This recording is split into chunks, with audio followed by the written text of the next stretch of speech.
Hey, what's up guys? Gonz here for the Face Like the Sun YouTube channel. Seeker.com reported world's largest single dish alien hunter is online.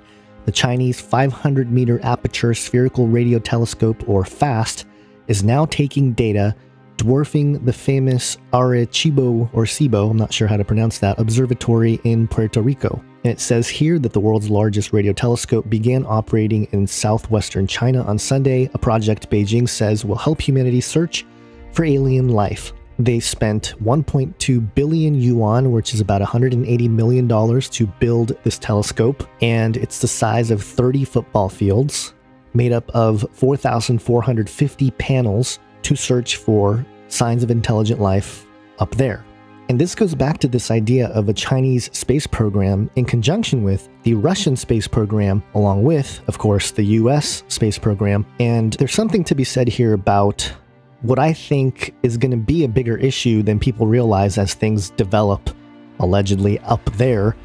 It's this concept of astro-politics. And I think it's possible that political powers that possess space weapons could be a major sign of the three beasts that we see in Daniel 7 as nations that eventually conglomerate or come together to form that fourth beast. And, you know, a lot of people have speculated on who these are, and this is no different. I'm not saying that this is conclusive by any means. This has been just something on my radar and something I've kept an eye on because I find it interesting, all this space technology that they're building, and China being on the forefront of some of this technology. So it gets into this astro-politics idea, where regardless of who becomes president here, as I record this on the night of the first debate between Trump and Clinton, they might have to deal with, or at least negotiate in terms of keeping peace or not keeping peace based on space weapons and their abilities. And of course, you know, this raises all kinds of other possibilities or speculations about how this could fulfill the false prophet in Revelation 13, you know, having the ability to call fire down from heaven. Now, some believe this is purely a supernatural act, but in my opinion, as counterfeit signs and wonders, it's very possible, you know, the whole idea of blue beam, you know, similar in that thinking that high levels of technology will be the vehicle to create a massive illusion of supernaturalism of the gods, but in reality, it's just really high tech, you know, it's this concept of technology being indistinguishable from magic, as Arthur C. Clarke suggested. So, you know, if there is this ET angle to it, I think it has everything to do with the counterfeit signs and wonders.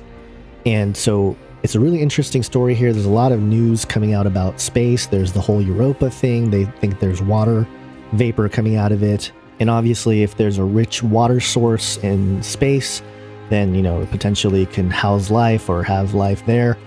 The public is definitely being set up for the announcement. It's a slow disclosure. It's the same way everything happens. It's not one big event.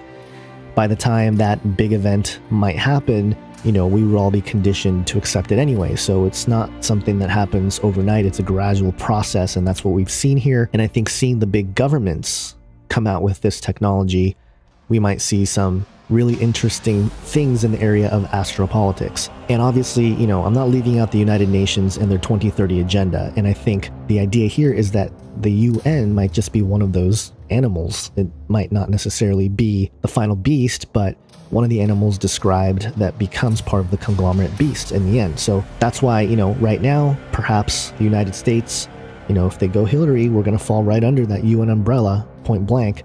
If we go Trump, it'll slow it down a little bit. Eventually, it's probably going to go there anyway. But, you know, that's where we're at here in 2016 with, you know, the way politics are going. And I'm suggesting that with announcements like this from China, we're going to start seeing more and more astro-politics come into the limelight and determine national powers, but also perhaps a quote-unquote global effort to assist in the announcement of extraterrestrials or extra-dimensional beings or whatever the heck they're getting ready to quote-unquote announce.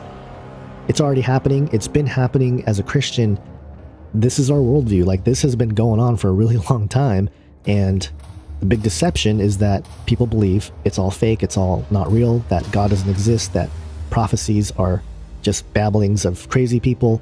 But everything that we see happening in the world points to the reality of the scriptures, that were written thousands of years ago. So I'm bringing these points up to give you guys an opportunity to process what you think it means, as this has become the world that we live in. Giant 500-meter sphere radio telescopes looking for alien life. And if you look here on Google Maps, it's in the Guizhou, I think I'm pronouncing that wrong, Guizhou province of China. And this is how it looks, obviously completed, and the Google Maps is from an older date, so you can see that they were carving this out. And this is what's really interesting. When they were carving it out, they carved out a spiral. And I find that very fascinating. You know, all the talk that we've had about portals and the imagery they show in logos, it's everywhere if you really start looking at it. And it's always in association with an opening to the other side or entities that come through the other side. And that propaganda seems to be suggesting, with a story like this, a tie, a bridge to reality. Like, hey, this is not just entertainment. This is actually telling you, hey, this is the kind of crazy stuff that's going on, but we can't really come out and outright say it because the world will be a different place if that was the case, right? If all this was out in the open, but it's not. We live in an age of deceit. We live in an age when everything is upside down, where lies are believed to be truth, and the truth is revealed only in a way that the masses wouldn't accept as actual reality. So, hope it makes you guys think. Again, there's that scripture in Obadiah, chapter 1, verse 4, where it says, "Though you soar aloft like the eagle, though your nest is set among the stars, from there I will bring you down, declares the Lord." And I'm starting to think that nesting among the stars, even ascending into heaven or climb up to heaven, as Amos 9:2 suggests, I'm starting to think that outer space, or the heavens that God says people will climb into or climb up to, where they will nest among the stars, the same place, the abode, the heavens above, where Nimrod tried to get to via the Tower of Babel before he brings him down. This heaven, or this above, and the extra dimension or alternate dimension is one in the same. And when we look at a story like this one and think about the imagery of the portal, it all starts to make sense.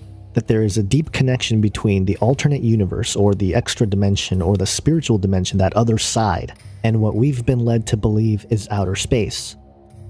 Maybe it's really just another dimension up there, and we do have access to it, but there are specific properties that we are not privy to yet.